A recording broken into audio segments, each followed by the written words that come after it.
Hi అండి. అందరికీ నమస్కారం. Welcome to my channel. ఈ వీడియోలో ప్రభుత్వ పెన్షనర్లకు భారీ శుభవార్త చెప్పిన హైకోర్టు. దీనికి సంబంధించిన పూర్తి వివరాలు ఈ వీడియోలో తెలుసుకుందాము. వీడియో అయితే ఎక్కడ గాని స్కిప్ చేయకుండా ఎండ్ వరకు చూసేయండి. అప్పుడు ఇన్ఫర్మేషన్ పూర్తిగా అర్థమవుతుంది. అలాగే వీడియో చూస్తున్న ప్రతి ఒక్కరు లైక్ చేయండి ఫ్రెండ్స్. ఈ వీడియోని తోటి పెన్షనర్ మిత్రులతో అయితే షేర్ చేయండి. కొత్తగా మన ఛానల్ చూస్తున్న వారు ఇంకా ఎవరైనా సబ్స్క్రైబ్ చేసుకోకపోతే వెంటనే మన ఛానల్‌ని సబ్స్క్రైబ్ చేసుకోండి. సబ్స్క్రైబ్ చేసుకోవడం వల్ల నేను చేసే ప్రతి ఒక్క వీడియో మీ వరకు రీచ్ అవుతుంది. ఇక ఆలస్యం చేయకుండా వివరాల్లోకైతే వెళ్ళిపోదాము. ఫ్రెండ్స్, ఇక విషయానికొచ్చినట్లయితే తెలంగాణ రాష్ట్రంలో పదవీ విరమణ చేసిన ఉద్యోగుల పరిస్థితి ప్రస్తుతం అత్యంత దయనీయంగా అయితే మారింది. తమ జీవితాంతం ప్రభుత్వ సేవలో గడిపి వృద్ధాప్యంలో తమకు ఆసరాగా నిలుస్తాయని ఆశించిన పెన్షనరీ బెనిఫిట్స్, పదవీ విరమణ ప్రయోజనాలు సకాలంలో అందటం లేదు.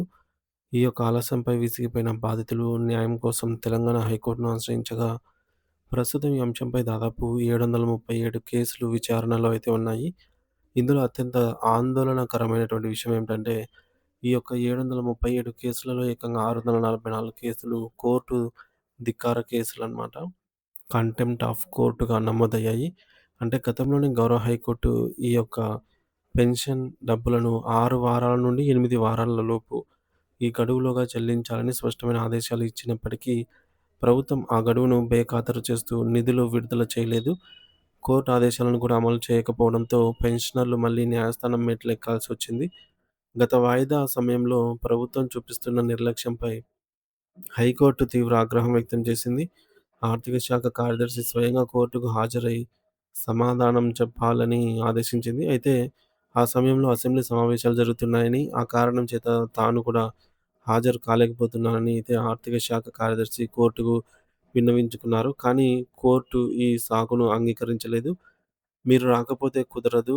అవసరమైతే రాత్రి 12 గంటల వరకైనా మేమిక్కడే వేచి ఉంటాము. మీరు వచ్చి తీసుకురావాల్సిందే" అని కఠినంగా చెప్పడంతో చివరకు ఆర్థిక శాఖ కార్యదర్శి ఆన్‌లైన్ ద్వారా విచారణకు హాజరయ్యారు.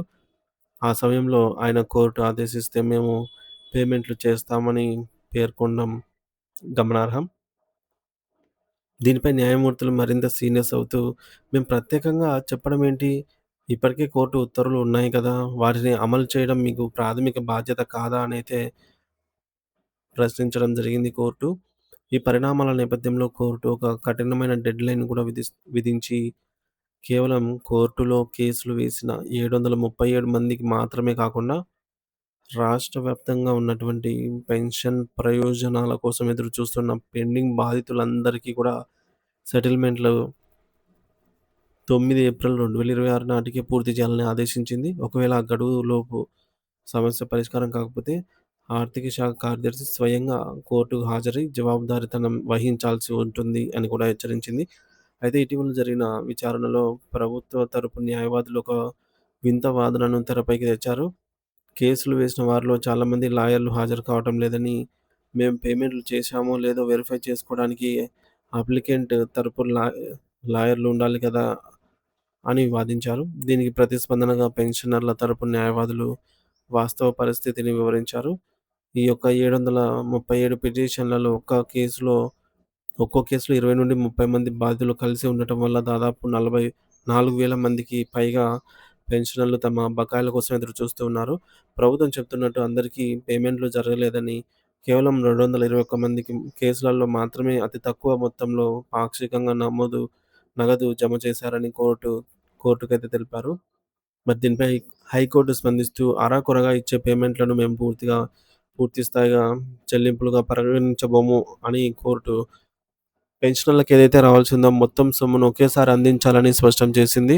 పెన్షన్ అనేది ప్రభుత్వం పెన్షనర్లకు అప్పనంగా ఇచ్చే దానం కాదు. అది వారి జీవితకాల కష్టార్జితం అని కోర్టు ఘాటుగా వ్యాఖ్యానించింది. ఇక ఆర్థిక ఇబ్బందులున్నాయని లేదా బడ్జెట్ కేటాయింపులు లేవని చెప్పి సాకులు పెన్షనర్ల విషయంలో ఇంకా చెల్లబోవు అని తేల్చి చెప్పింది. గత రికార్డులను పరిశీలిస్తే గత వాయిదాలలో ప్రభుత్వం మొత్తం 3,656 కేసులు పెండింగ్‌లో ఉన్నాయని, అందులో 1,056 కేసులు పేమెంట్లు చేశామని, ఇంకా 2,600 కేసులు బాకీ ఉన్నాయని చెప్పింది. కానీ ఇప్పుడు టోకెన్‌ల జారీలో జరిగిన గందరగోళం వల్ల ఎవరికి ఎంత ఇచ్చామో వెరిఫై చేసుకోవాల్సి ఉంటుందని కాలయాపన చేస్తోంది. ఈ గందరగోళాన్ని సాకుగా చూపి కాలయాపన చేయొద్దని కోర్టు హెచ్చరించింది. ఎవరెవరికి ఎంత చెల్లించారు, ఇంకా ఎంత బాకీ ఉంది అనే వివరాలతో కూడిన ఒక పక్కా అధికారిక నివేదికను ఒక పట్టిక రూపంలో తయారు చేసి కోర్టుకు సమర్పించాలని అయితే ఆదేశించింది. ఈ మొత్తం ప్రక్రియను పూర్తి చేయటానికి తదుపరి వాయిదాను ఈ జూన్ 10, 2026కు నిర్ణయించింది. ఆలోపు అన్ని బిల్లులు కూడా క్లియర్ కావాలని, లేదంటే పరిణామాలు తీవ్రంగా ఉంటాయని ఆర్థిక శాఖను హెచ్చరించింది. ప్రభుత్వాలు సాధారణంగా నిధుల కొరత సాకుతో ఇటువంటి చెల్లింపులను వాయిదా వేయడానికి రకరకాల ప్రయత్నాలు చేస్తూ ఉంటాయి. గతంలో కూడా కొద్దిపాటి సొమ్ము చెల్లించి మిగిలిన దానికి 6 నెలల సమయం కోరడం వంటి సంఘటనలు చూసాము. అయితే పెన్షనర్ల హక్కుల విషయంలో సుప్రీంకోర్టు గతంలో ఇచ్చిన తీర్పులు వారికి అండగా అయితే ఉన్నాయి. ముఖ్యంగా కేరళ ప్రభుత్వానికి సంబంధించిన ఒక కేసులో సుప్రీంకోర్టు కీలక తీర్పిచ్చింది. సర్వీస్‌లో ఉన్న ఉద్యోగులకు ఇచ్చే కరువు భత్యం డీఏ మరియు పదవీ విరమణ చేసిన వారికి ఇచ్చే కరువు ఉపశమనం డీఆర్ రెండిటిని సమానంగా ఏకతాటిపైనే చూడాలని, ఒకరికిచ్చి మరొకరికి ఆపడం రాజ్యాంగ విరుద్ధమని స్పష్టం చేసింది. తెలంగాణ హైకోర్టు కూడా ఇదే కఠినమైన వైఖరిని అవలంబిస్తుండడంతో వేలాది మంది పెన్షనర్లలో తమకు త్వరలోనే న్యాయం జరుగుతుంది అనే ఒక ఆశ చిగురిస్తోంది. ఎట్టి పరిస్థితుల్లోనూ జూన్ 10, 2026 నాటికి ఈ సమస్యకు ఒక ముగింపు పలకాలి అని న్యాయస్థానం పట్టుదలతో అయితే ఉన్నట్టు తెలుస్తుంది ఫ్రెండ్స్.